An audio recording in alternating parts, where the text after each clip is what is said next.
It's time now for the Morning Magazine, brought to you by the Riverview Hospital in Wisconsin Rapids and Comfort Air Heating, Cooling, Plumbing. Now, with the Morning Magazine, here's Carl Hilke. Thank you, Jerry, and good morning, everyone, and welcome to today's show on AM 1320, as well as on the web at WFHR.com. And once again, we welcome our friends from River City's Community Access Television who are here videotaping today's show for later cablecast on your cable system.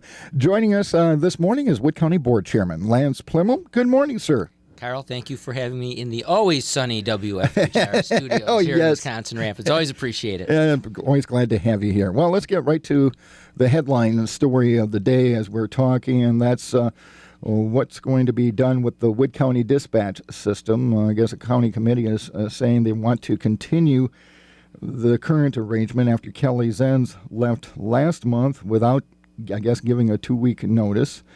And the Sheriff's Department, I guess, has on a temporary basis been overseeing that. So why don't you update us on what's happening with Wood County Dispatch and where we're heading in the future? Sure. Let me go back a little bit in history. A number of years ago, we formed a joint dispatch center. And we brought all of those dispatch operations in Wood County under one roof into the courthouse. And that was signed off on by, Marshfield, Wisconsin Rapids, Pittsfield, Nakusa, everybody who uses those dispatch services. And when we set that up, we set it up as a joint dispatch center with command and control done through an independent office, a dispatch manager. And Kelly Zenz headed that office for us for a number of years. Kelly took a job out on the West Coast, but in a very short time frame from the time that he gave us notice to the time he actually left, and obviously dispatch is a 24/7 operation. We needed to run it, and we needed to run it right away. So we immediately brought in Steve Cruiser through emergency management and Sheriff Reichert, who brought his staff in, and they've run the center flawlessly. So one of the thoughts was, if it's running great and we have the command and control to do it, why not continue operating in that manner? Because it is a little deeper operation when you have a Sheriff's Department involved. After the Public Safety Committee met with representatives from all of those different agencies, many of whom were from the fire agencies, the different fire departments, it was decided that they were going to go back to, or maybe not go back to, continue the current operation as it was prior to the Sheriff and Emergency Management running it in that interim period. So I guess starting today, we start that recruitment process to bring in a new dispatch manager. Okay, so we're going to continue with an independent agency, as it were. Yeah, when you say it, it's kind of funny because when we say independent, because all of it falls under the purview of the Wood County Board. Right. And the Sheriff's Department obviously is under the direction of the sheriff, but ultimately, funding and budgets and everything from the Wood County Board, and the oversight committee for all of those operations, emergency management, dispatch, and the Sheriff's Department, is all the Public Safety Committee. So ultimately, it is the same people overseeing everything. From what I've heard in speaking to some of the representatives from fire and to some of the people out in the community, there was a concern that should it be under the direction of the Sheriff's Department, that the fire departments may be, get kind of the short end of that deal. Okay. They also made it very clear that is not what happened with Sheriff Reichert in charge, and that he ran an outstanding operation down there. But again, like myself, sheriffs come and go, and you don't know what the next one might do. And the thought was, let's keep it as it currently is configured and start that process of hiring somebody. It worked. My personal feeling is we might have saved a few dollars doing it, going a different direction. But when you have something that works and you have buy-in from the communities with which you signed agreements, in the first place, I think it's important that we honor those. How long do you think it will take to find a new director?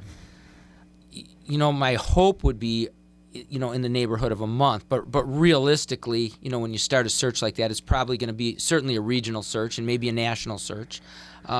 You're probably more likely to be pushing the 90-day horizon before you actually get somebody in. But for those of you out there in the community, I don't think anybody would have known that we changed, in effect, the chain of command down in that dispatch center. It's just been run with a little bit different oversight, but it's it's the same people down there doing the same outstanding job every day. Okay.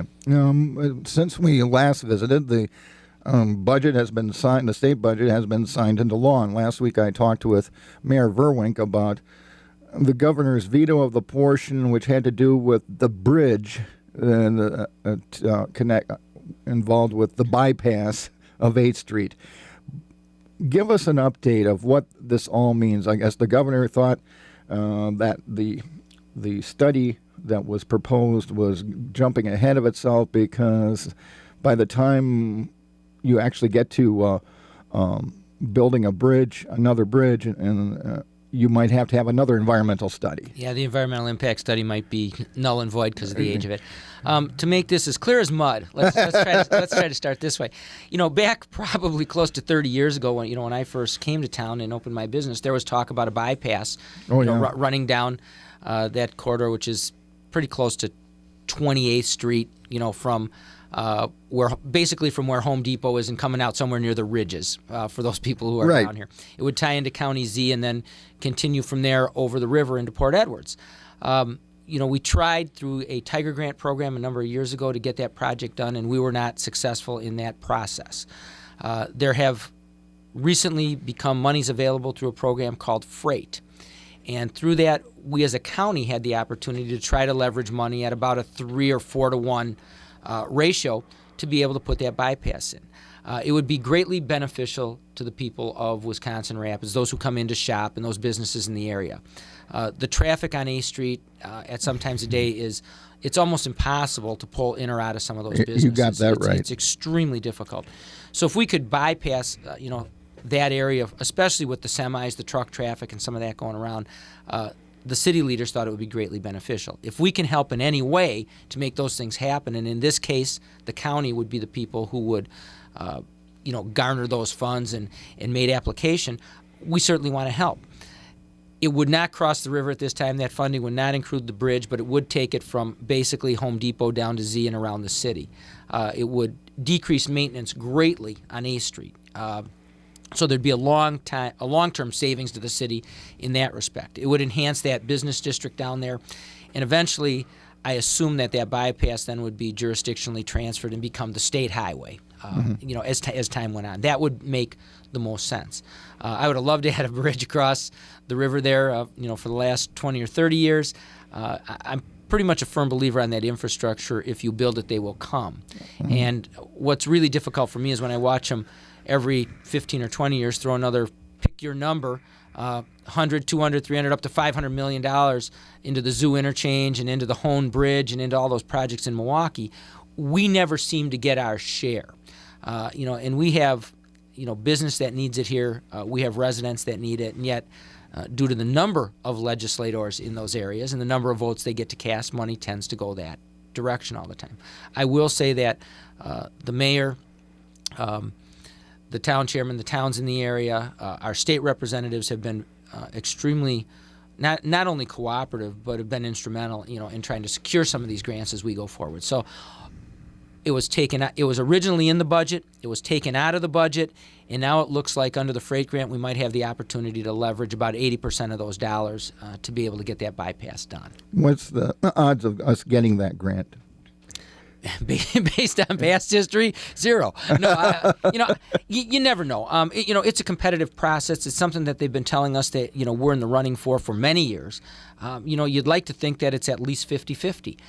But, every time there's money available and any municipality can leverage that at those types of numbers, they're also in that process. So, I'm hoping that they take a very favorable look at what we're doing here, the need for that road, and really give it some good consideration going forward. I would certainly like to think that we have at least a 50-50 chance.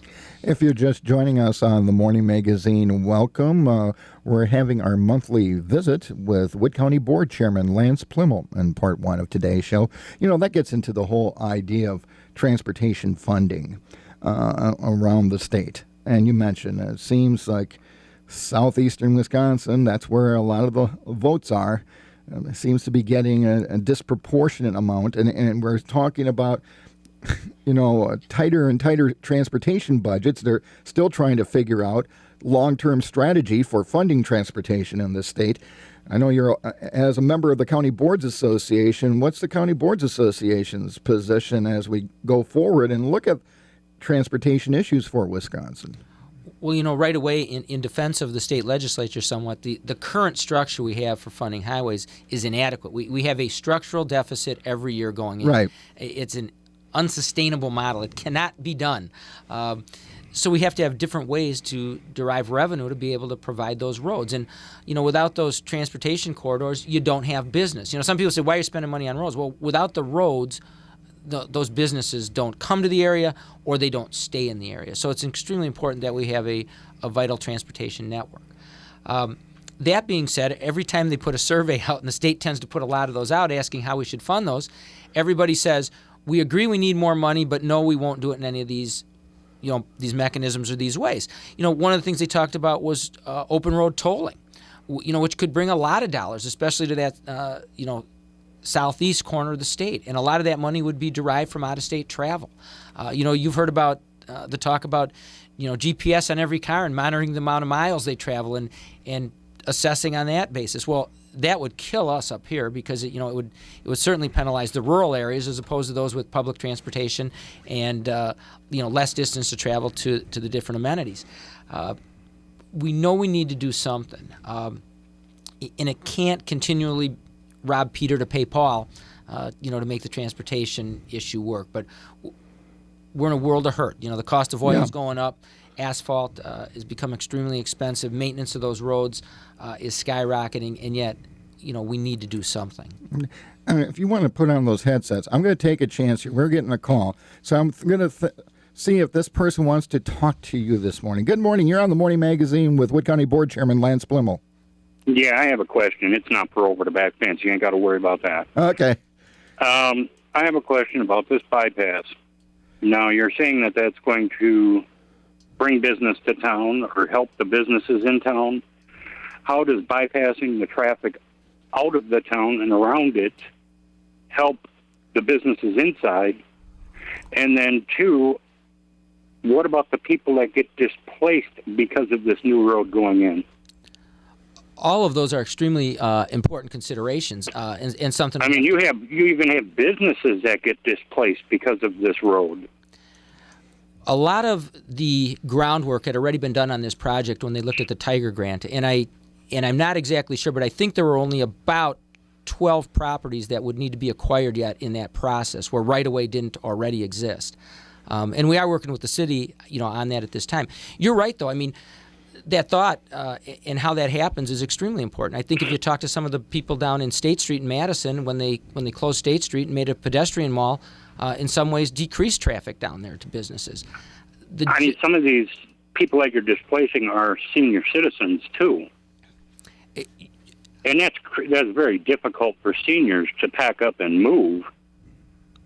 That's not an argument. That's a consideration that we take into account every time we do something, and certainly if that happens, those people need to be made whole.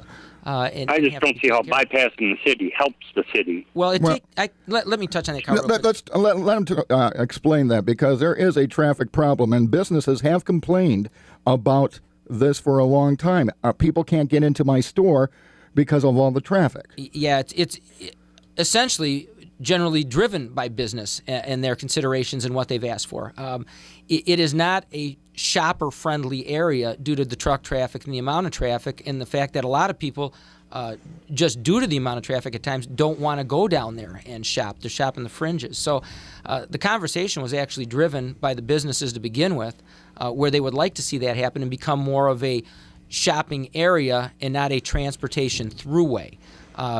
Certainly some of the traffic would go around, but we are the shopping area for the center for many of the more rural areas around us. I mean, you obviously can go farther to Stevens Point or you can go up to Wausau, but a lot of those still come in from the outlying areas.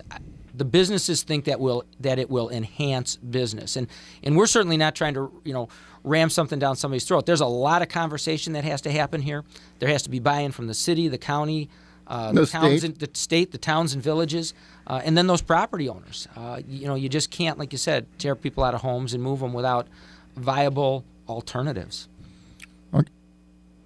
I guess. Okay. Okay. Thank you for your call. But that is, people go, well, how's that helping business?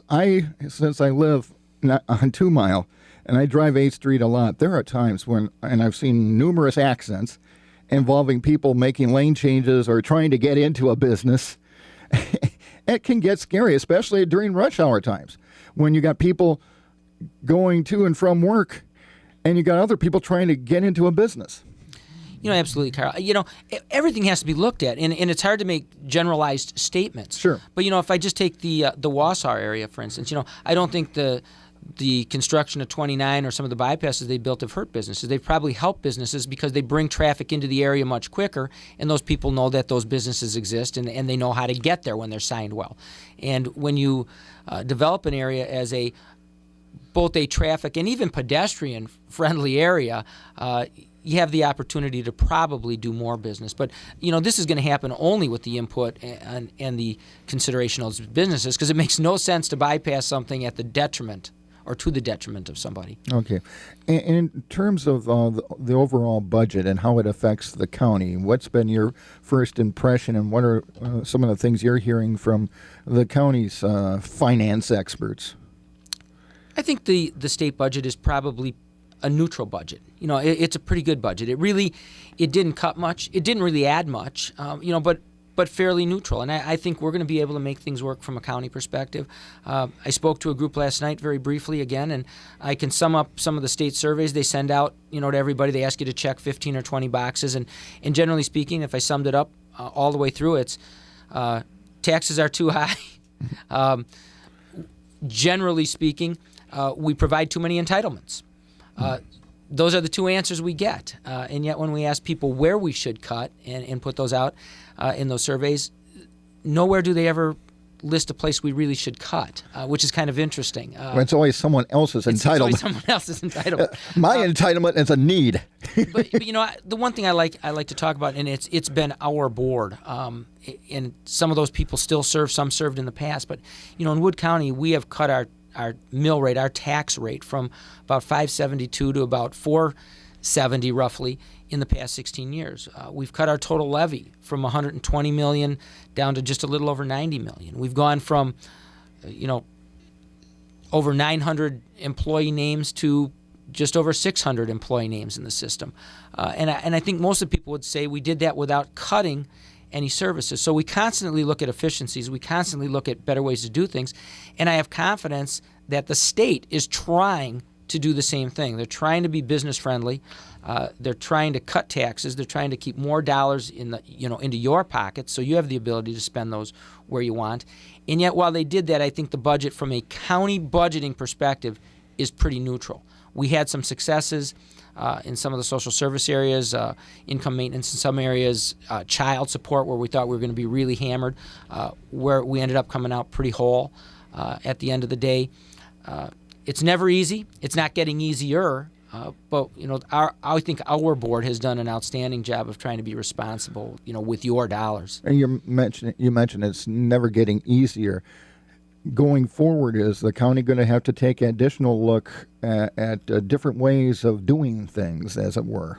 I think as you look at some of these bigger projects, especially infrastructure, and a lot of what's happened in our county happened back in the late 50s through the 60s, even the 70s. Some of that infrastructure is starting to get pretty old. And to handle that going forward, I think you're going to probably see more bonding to do some of those projects. We'll try to keep the tax rates where they are, spread some of that cost out over time. From a county's perspective, we have realistically no debt. And I really mean that. I mean, there might be a couple $1 million out there on the books with our communication towers, the project we did over at Edgewater. But generally speaking, when we have the capability of borrowing, several $100 million, and I think we have about $3 million, probably all of which would be paid off in the next couple of years, that we really should look at bonding some of these larger projects as we go forward. I'm talking about maintenance and roads and the like, frac sand mining and the agreements that you've worked out with the frac sand mining companies in Wood County. There was a story on The Wire this week saying there's been a little bit of law in the market, but they're thinking it's just a law because it's going to pick up again in terms of the need for that product. And they mentioned it's not just for oil and drilling. It's like it's used in toothpaste and shingles. Sand is used and it really is. When it ends up down the hole, out at a site where they're fracking for gas or oil, it becomes frac sand. Otherwise, it's industrial sand, and it's used in a myriad of things. I mean, in hundreds of applications. The demand for the size sand that we typically have out of our area has dropped slightly, but that's because of the excess of natural gas that we have right now. And those of you out there who've paid your heating bills the past few years probably are real happy about that. I know I am. It certainly makes it even more it allows business to come into our area more easily because, let me use one great example. You have to heat a business here. You don't necessarily have to in parts of Tennessee, South Carolina, North Carolina. We use more natural gas, and as the price comes down through fracking, we've been a beneficiary of that. There has been a slight decline in the amount of sand that has been used, but as oil prices spike and they're pushing $110 a barrel, you'll see more fracking. And as America tries to become more energy independent, you will see more fracking. So I think that demand, I think that's a slight blip. That's what the article said. I think you'll see continued need for sand, and Wisconsin, frankly, is probably the premier supplier of sand in the country. But in terms of like the roads, is Wood County covered adequately in your mind for any possible need for road repairs because of these trucks? I think so. And when I say I think, we've signed these agreements. We just finished the first year. We're negotiating the second year. We've had engineering studies done. We've gone out and looked at those roads and done comprehensive studies as to are they breaking down more? If they are, how are they, and what's the cost going to be to repair those? And we build those into those haul agreement costs. And we're negotiating right now the second go round of those numbers, but I don't think we've seen anything that we haven't anticipated in the first place. And I think in Wood County, like Chippewa County, we got out ahead of this a little bit and probably,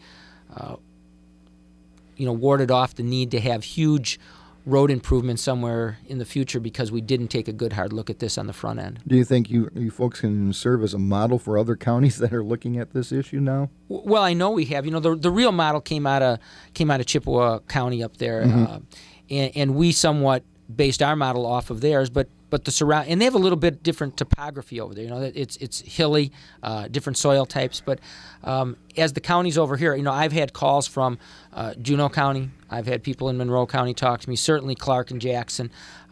In all of those, look at our agreements, as a way to move forward. Okay. Well, we're out of time. Can you believe that already? I know. It always goes fast. But some interesting discussion this morning on transportation mainly, and I guess it's a key need for our area is moving forward in terms of our economic development. I really appreciate those questions. If we can't explain what we want to do and why we want to do it, and you don't have buy-in from the community, there's no sense in doing it. So, right. Those people out there who listen here or want to call, my number's in the book. Give me a call and we'll talk about it anytime. Okay. Well, I'm going to let you get back to your business. I appreciate your time this morning. Thanks, Carl. And with that's Wood County Board Chairman Lance Pliml, and that wraps up part one of today's edition of the Morning Magazine. The Morning Magazine, as always, is brought to you by Riverview Medical Center. With you, it's personal and Comfort Air.